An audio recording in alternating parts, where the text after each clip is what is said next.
The Great Hall of the Galactic Council was built to make visitors feel small. Its ceiling rose so high that clouds sometimes formed near the top. 12 massive thrones circled the speaking platform, each one carved from stone taken from the homeworld of a different species. Lights floated in the air like captured stars. Everything about this place said the same thing.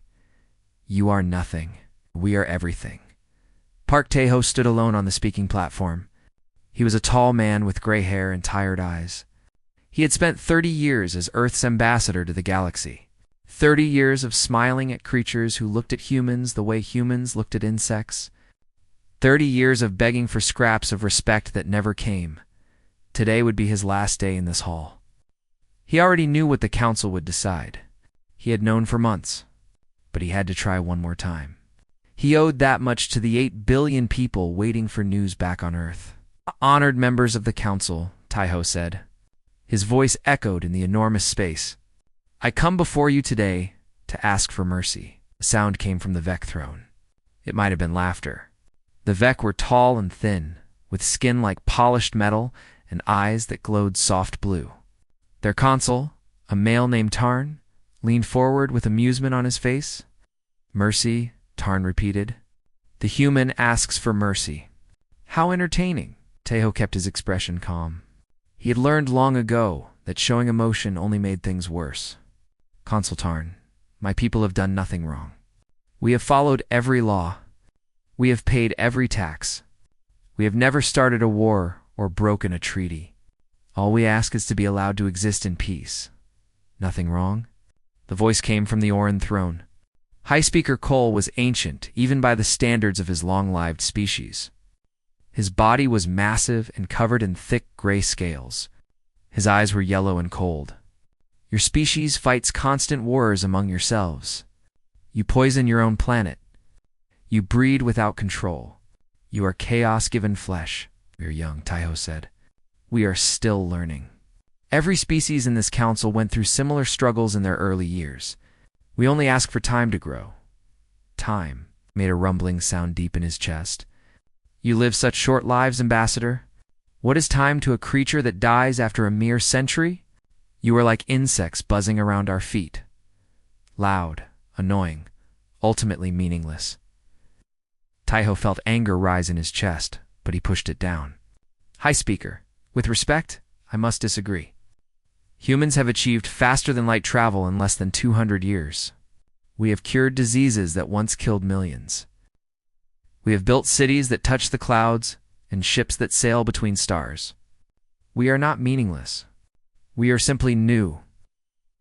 The Meridian Delegate, a being of pure energy contained in a crystalline shell, flickered with displeasure.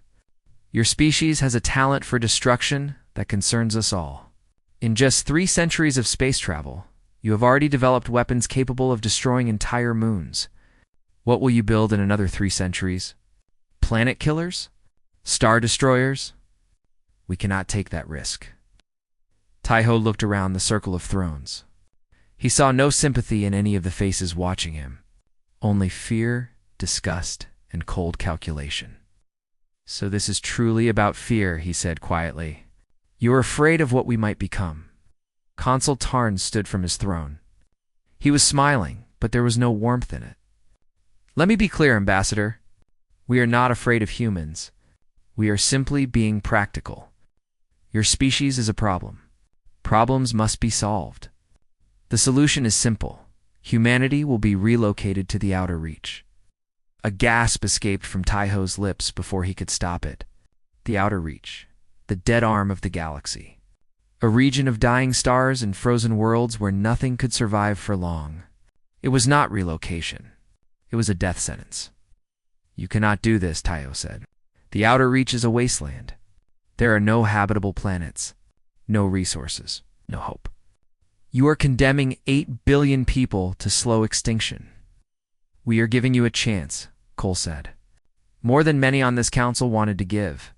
Some voted for immediate elimination. Be grateful for our mercy. Mercy. Tae-ho's voice cracked. You call this mercy? The vote is complete, Tarn announced. 12 in favor, none opposed. Humanity is hereby exiled from civilized space. You have 1 year to relocate your entire species beyond the border. Any human ship found in Council territory after that time will be destroyed without warning. Taiho stood frozen on the platform.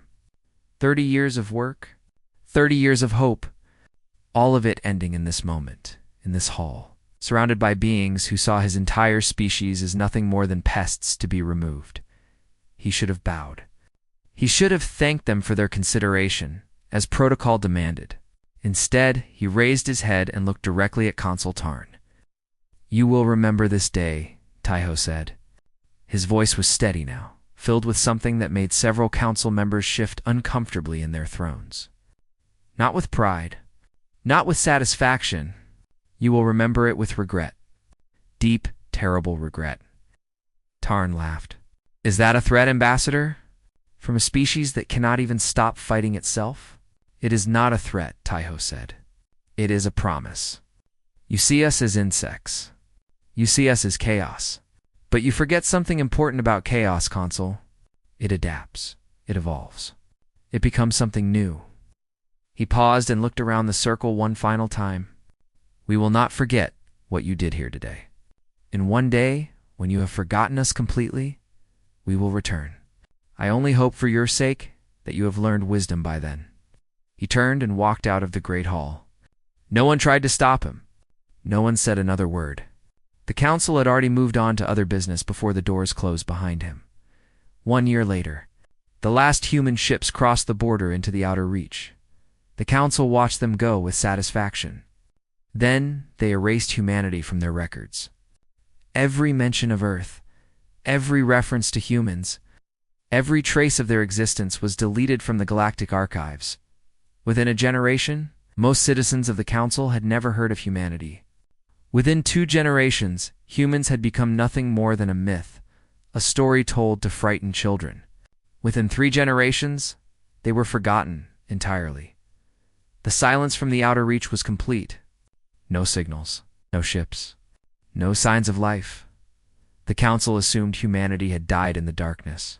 As expected, they were wrong, in the cold and the quiet.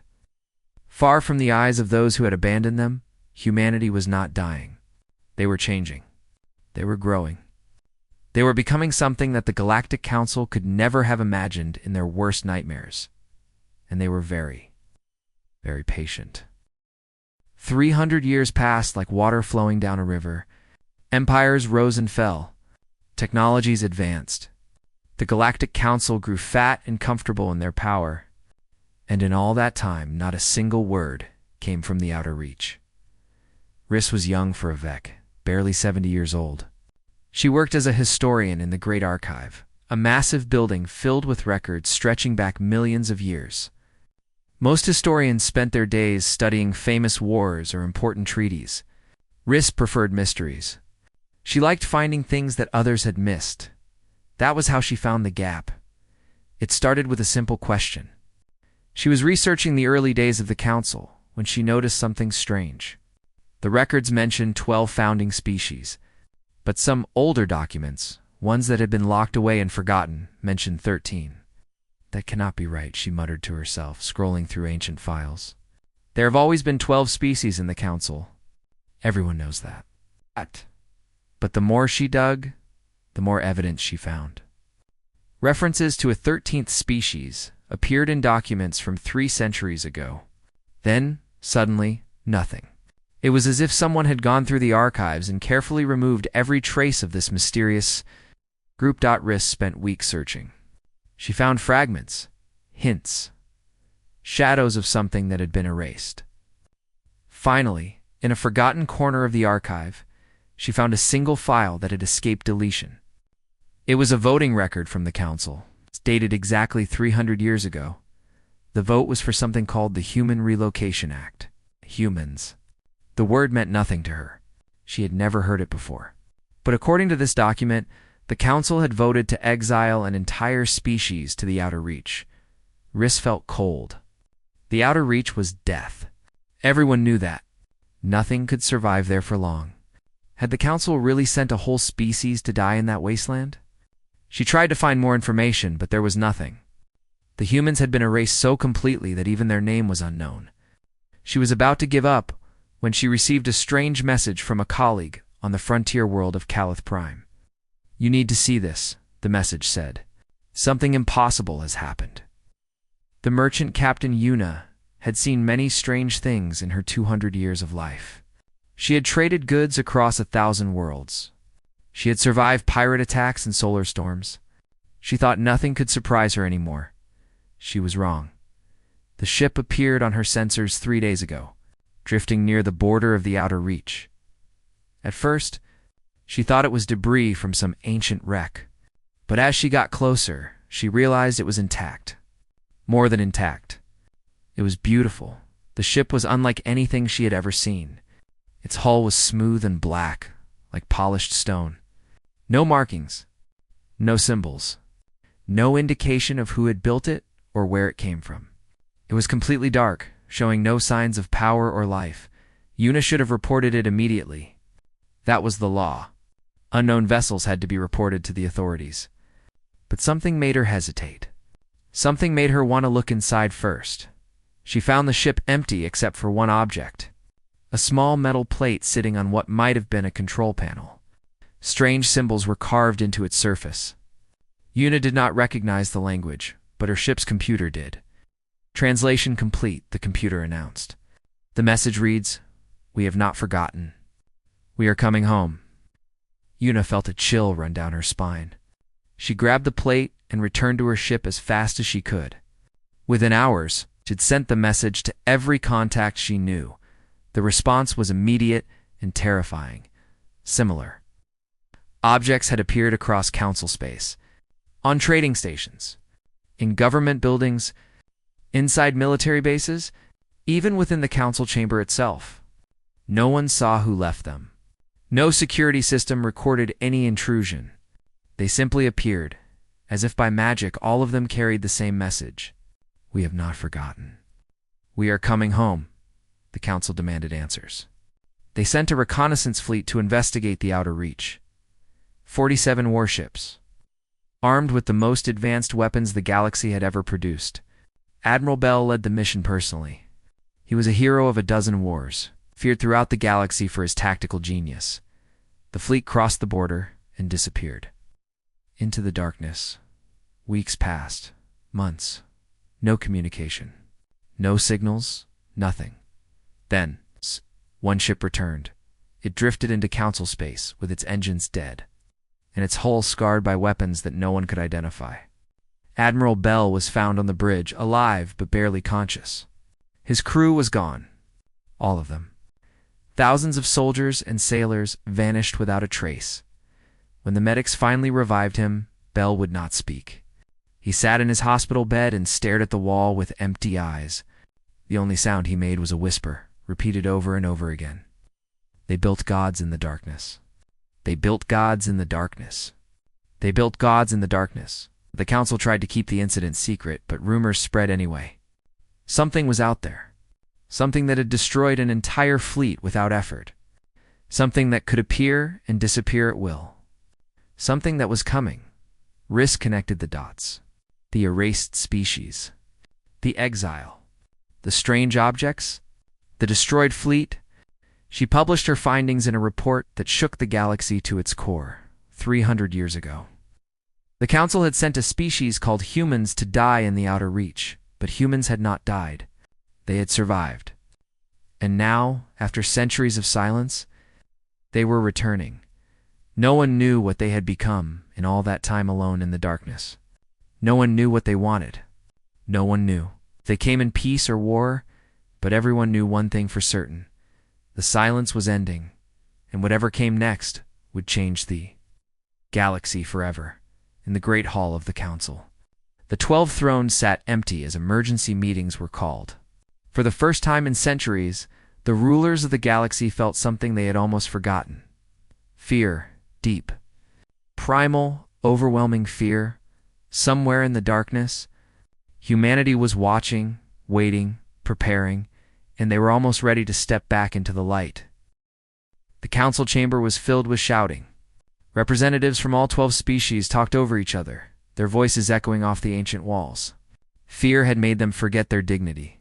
Fear had made them forget everything except survival. We must strike first. The Meridian delegate shouted, his crystal shell flashing with angry light. Whatever is out there, we must destroy it before it destroys us. Strike at what? High Speaker Cole demanded. He was old now, older than anyone could remember. His scales had faded to pale gray, and his movements were slow and painful. But his mind was still sharp. We sent 47 warships, the best fleet in the galaxy. They were destroyed like toys. What do you suggest we attack with? Anything. Everything, the Meridian replied. We cannot simply wait for them to come to us. Consul Tarn stood at his throne, trying to maintain order. He was the great-grandson of the Tarn who had mocked Ambassador Park Taiho 3 centuries ago. He had grown up hearing stories of that day, always told as a moment of triumph. Now those stories felt different. We need more information, Tarn said, raising his hands for silence. We cannot make decisions based on fear alone. We must learn what we are facing. And how do you suggest we do that? Cole asked. Send another fleet to be destroyed? Before Tarn could answer, something impossible happened. The great doors of the council chamber opened by themselves. No guards had touched them. No mechanism had been activated. They simply swung open, revealing a single figure standing in the entrance. She was small compared to most council species. Her skin was smooth and brown, her hair black and cut short. She wore a simple gray uniform with no decorations or symbols. She looked like nothing special, but the way she moved was wrong. Every step she took was too smooth, too precise. Her eyes scanned the room with a speed that no organic creature should possess. When she breathed, it seemed more like a choice than a necessity. The guards rushed toward her, weapons raised. She did not slow down. She did not speed up. She simply walked, and somehow the guards could not reach her. They ran and ran, but she was always slightly ahead of them, always moving just fast enough to stay out of reach without appearing to hurry. She reached the speaking platform and stopped. The guards surrounded her, but something in her eyes made them hesitate to attack. Good morning, she said. Her voice was pleasant and calm, as if she had simply walked into a friend's home for tea. My name is Commander Han Murray. I represent the human continuity. I am here to deliver a message. Silence fell over the chamber. The word hung in the air like smoke. Human Cole was the first to speak. His voice was barely a whisper. That is not possible. Humans are extinct. They died in the outer reach 3 centuries ago. Murray smiled. It was a gentle smile, but something about it made several council members step backward. With respect, High Speaker, I am standing before you. I am clearly not extinct. Neither are the 12 billion other humans currently living in what you call the outer reach. 12 billion? Tarn repeated. That is impossible. There were only 8 billion when you were exiled. The outer reach has no resources, no habitable worlds. You could not have survived, let alone grown. And yet we did, Murray said. Your assumptions about what is possible were incorrect. You gave us nothing, so we learned to make everything from nothing.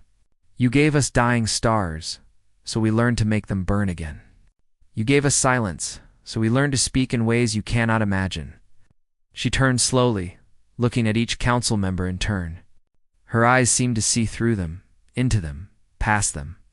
I am here to deliver a request, she continued. Humanity wishes to reclaim our original homeworld.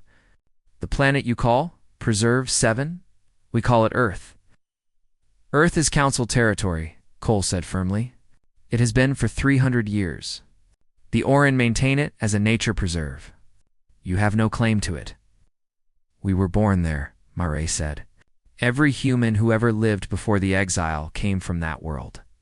Our ancestors walked its lands for millions of years. We built civilizations there. We fell in love there. We buried our dead there. It is our home. It has always been our home. That is ancient history, Tarn said.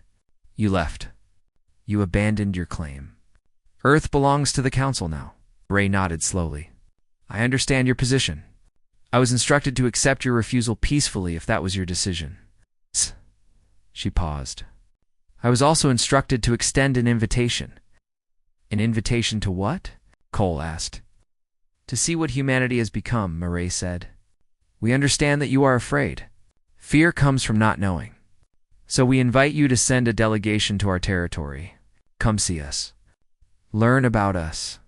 Then make your decision. Why should we trust you? Tarn demanded. You destroyed an entire fleet without warning. Thousands of our people died.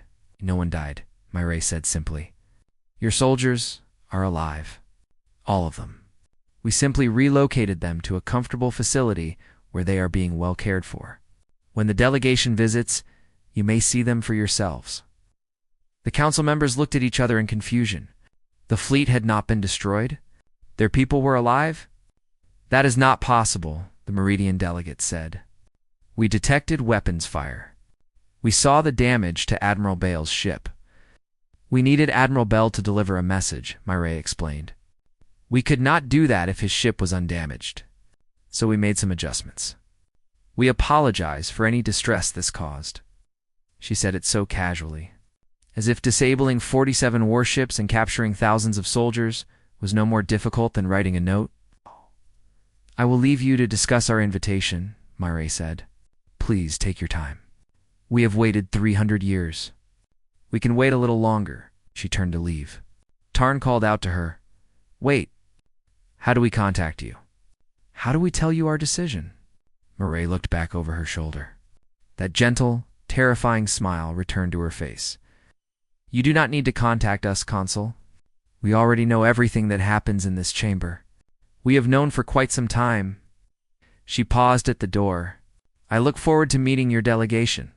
I think you will find the visit ... educational. Then she was gone. Not through the door. Not through a window. She was simply there one moment and gone the next. Like a candle flame blown out by the wind. The council sat in stunned silence. Finally, Cole spoke. His voice was heavy with something no one had heard from him before. Regret. We created this, he said quietly. Whatever they have become, whatever they are going to do, we created it. 300 years ago in this very chamber, we created our own judgment. No one argued with him. No one could. The delegation ship crossed the border into the outer reach on a cold morning in the galactic calendar. Riss stood at the observation window, watching the stars change from familiar patterns to strange new arrangements. Beside her, Captain Una checked her instruments for the 100th time. Admiral Bell sat alone in a corner, staring at nothing. Are you sure about this? Una asked quietly. We could still turn back.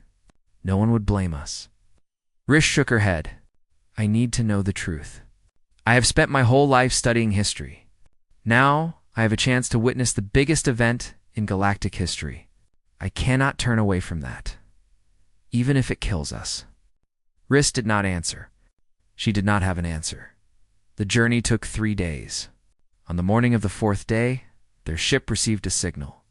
A calm voice speaking perfect Vec language told them to follow a set of coordinates. They obeyed. What they found made Riss forget how to breathe. The outer reach was supposed to be dead. Dying stars, frozen rocks, empty space, stretching forever in all directions. That was what the council record said. That was what everyone believed.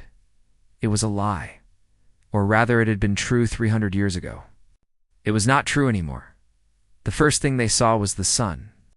Not the dim, dying star that the records described, but a young, bright sun burning with fierce golden light. It should have been impossible. Stars did not get younger. Stars did not heal. They reignited it, Una whispered. They actually reignited a dying star. Round the star orbited dozens of worlds. Some were green and blue, covered in oceans and forests. Others were gray and metallic, their surfaces completely covered in structures. Ships moved between them in numbers too large to count. The entire system hummed with life and activity.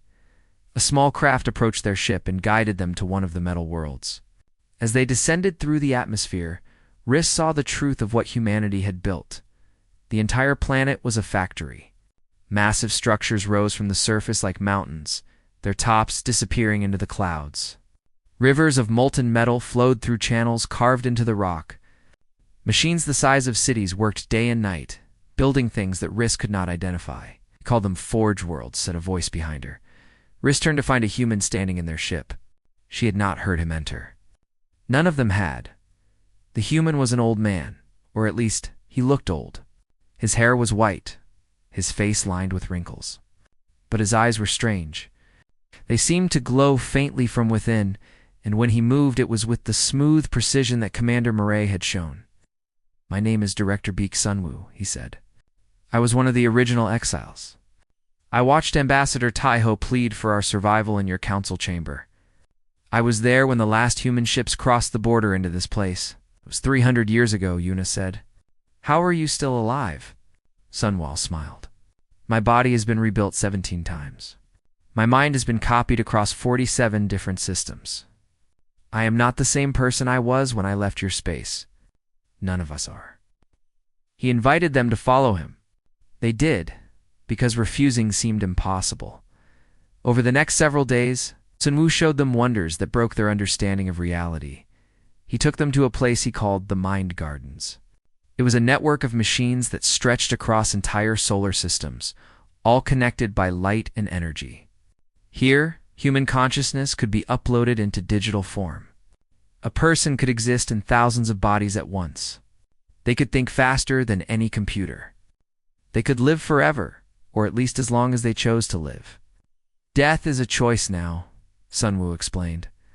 "Some of us choose it eventually. Most do not." He showed them the Silence Fleet. Ships that moved through dimensions that Riss did not have words to describe. They did not travel through space. They stepped around it, appearing and disappearing like ghosts. The delegation finally understood how Commander Murray had entered the council chamber without being detected, how the metal plates had appeared across the galaxy, how 47 warships had been disabled in moments. "We can be anywhere," Sunwoo said. "Distance means nothing to us now." Finally, he introduced them to the architects. These were humans who had merged so completely with their technology that the line between flesh and machine had disappeared entirely. They could reshape matter with their thoughts. They could build anything they could imagine. They had constructed entire worlds from raw materials, created stars from cosmic dust, and designed life forms that had never existed before. Admiral Bell, who had been silent throughout the tour, finally spoke. His voice was hollow and empty. "You could destroy us," he said. "All of us. Everything the Council has built. You could wipe us out completely." Sunwoo nodded slowly. "Yes, we calculated it once. It would take approximately 4 hours to dismantle every planet, every station, every ship in Council space. We could reduce your civilizations to atoms scattered across the void." The delegation stood frozen. For hours. 12 species.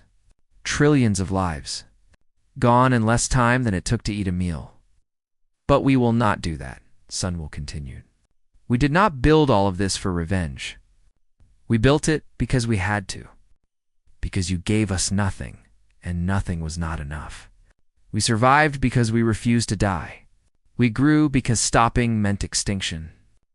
Everything you see around you exists because, a long time ago, 12 species decided that humans were not worth saving."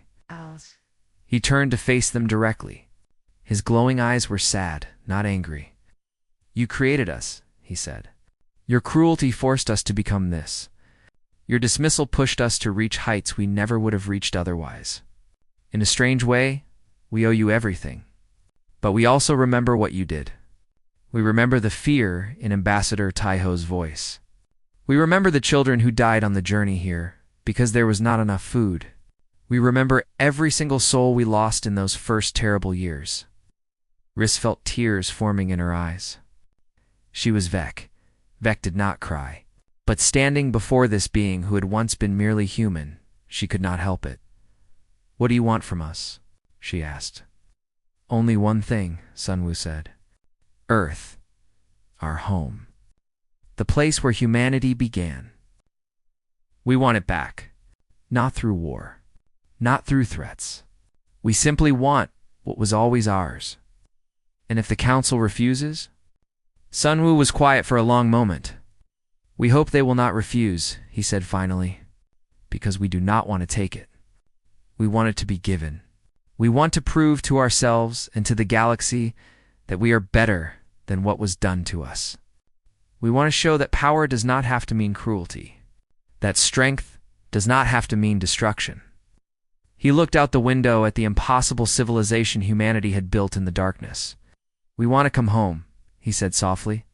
"That is all we have ever wanted. To come home." The delegation returned to Council Space 3 days later.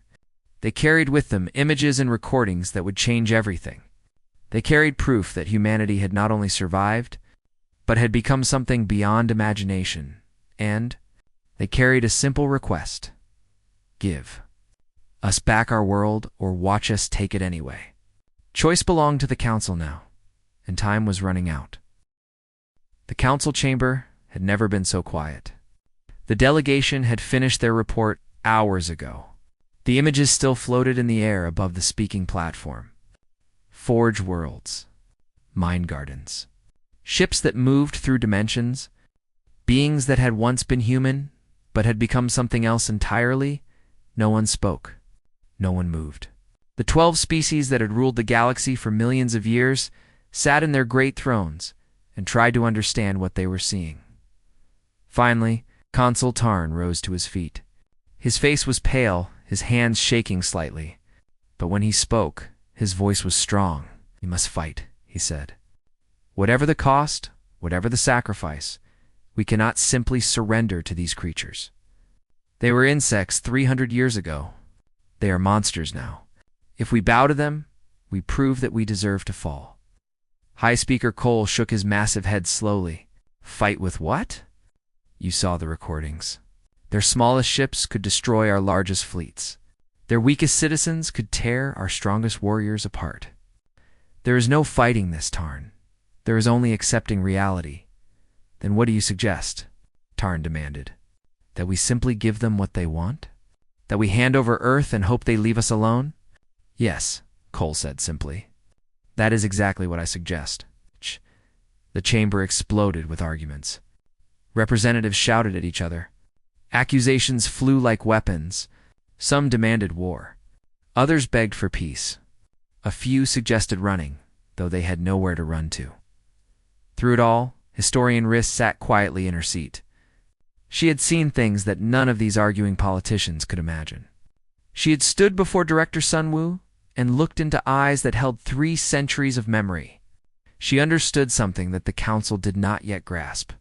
Humanity was not asking permission.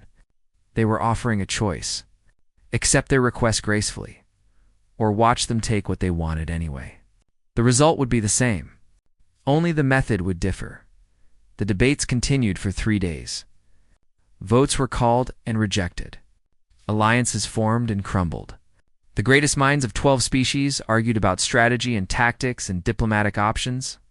Then, on the morning of the 4th day, humanity ended the discussion. It happened on Earth. The Oran colonists who maintained the nature preserve woke to find themselves somewhere else. Not dead, not hurt. Simply relocated. They opened their eyes in comfortable rooms on transport ships already halfway to Oran space. Their belongings were packed neatly beside them. Their pets were safe. Even their breakfast was waiting, still warm. No one had seen anything. No alarm had sounded. One moment, 50,000 Oran were living on Earth. The next moment, they were gone, and the planet was empty, except for the animals and plants that had lived there. Since before humanity first walked upright, the message was clear. We have taken back our home. We did it without killing anyone. We did it without destroying anything. We did it because we could, because we chose to be merciful. Now accept reality.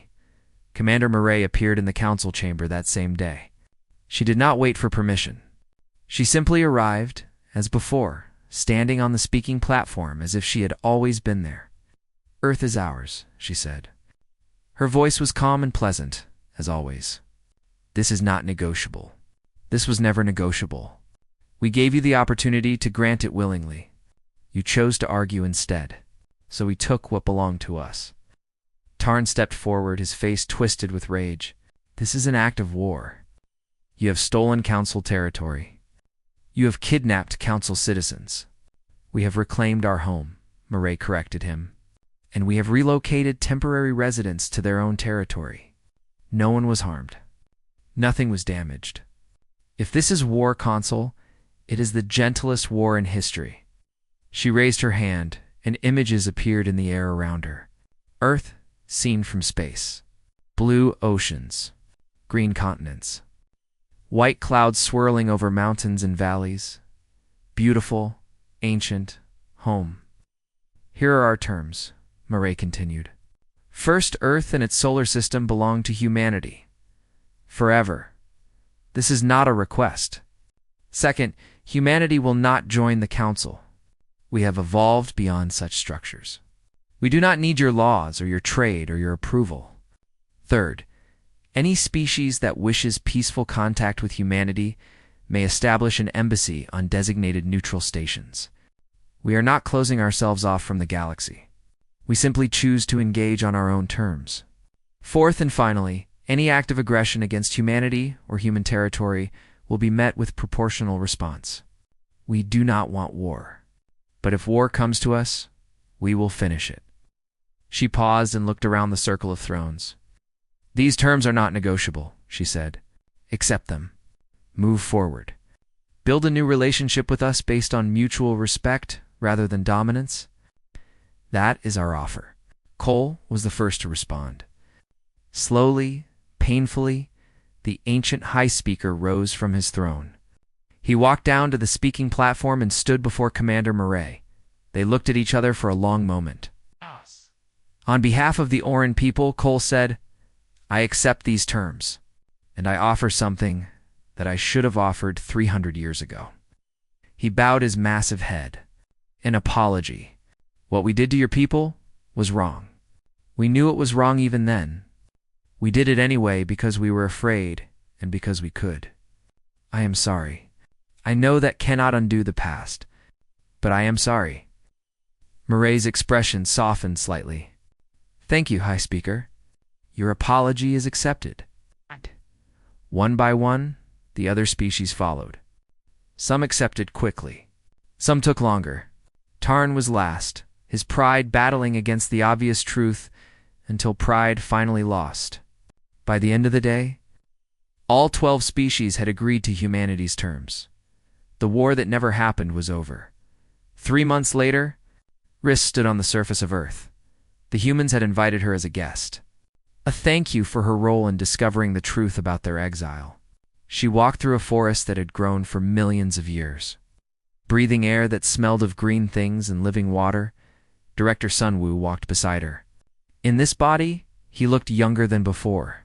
He had explained that he changed bodies depending on his mood. Today he felt young, so he looked young. Do you think they will ever understand? Riss asked. The Council, I mean. Do you think they will ever truly accept what you have become? Sunwoo thought about the question carefully. Some will. Most will not. They will see our power and assume it came from hatred. They will think we spent 300 years planning revenge. They will never understand that everything we built came from hope. Hope. Yes, the desperate, stubborn hope that one day we would come home. He smiled and looked up at the blue sky. Ambassador Taiho never stopped believing that. He died during the 2nd year in exile, but before he passed, he told everyone who would listen that humanity would survive, that we would grow, that we would return. He made us promise to build something beautiful out of our suffering. Sunwoo knelt and touched the grass beneath his feet. This is what we built, he said, not weapons of revenge, not an empire of conquest. We built a civilization that could cross the universe and still want nothing more than to feel grass under our feet and sun on our faces. We built the power to destroy anything, and we chose to destroy nothing. That is our greatest achievement. Not our technology. Not our strength. Our choice. Riss felt something shift inside her. For her entire life, she had believed that the Council represented the height of civilization. Now she understood that true civilization was not about power. It was about what you did with power when you had it. What will you do now? She asked. Sunwoo stood and looked toward the horizon. Live, explore, create, help where we can, watch where we cannot. The galaxy is vast and full of wonders. We have time now. All the time we could ever need. He turned to her with a gentle smile. And you, historian? What will you do? Riss thought about the question. She thought about the archives back home, filled with records of wars and conquests, and the rise and fall of empires. She thought about the story she had uncovered. The story of a species condemned to death that had instead found transcendence. I will tell your story, she said. The true story, so that no one ever forgets what fear and cruelty can create, and so that everyone knows what hope and determination can overcome. Sunwoo nodded. That is a good answer. They walked together through the ancient forest as the sun began to set over Earth. Somewhere out in the darkness of space, the Galactic Council was learning to live with a new kind of silence. Not the silence of extinction, not the silence of forgetting, the silence of humility, the silence of beings who had finally learned that they were not alone at the top of the universe, and somewhere in that silence, humanity was watching over them, not with anger, not with pride, just with patience. The same patience that had carried them through 300 years of darkness. The same patience that would carry them through whatever came next. They had waited long enough. They were finally home.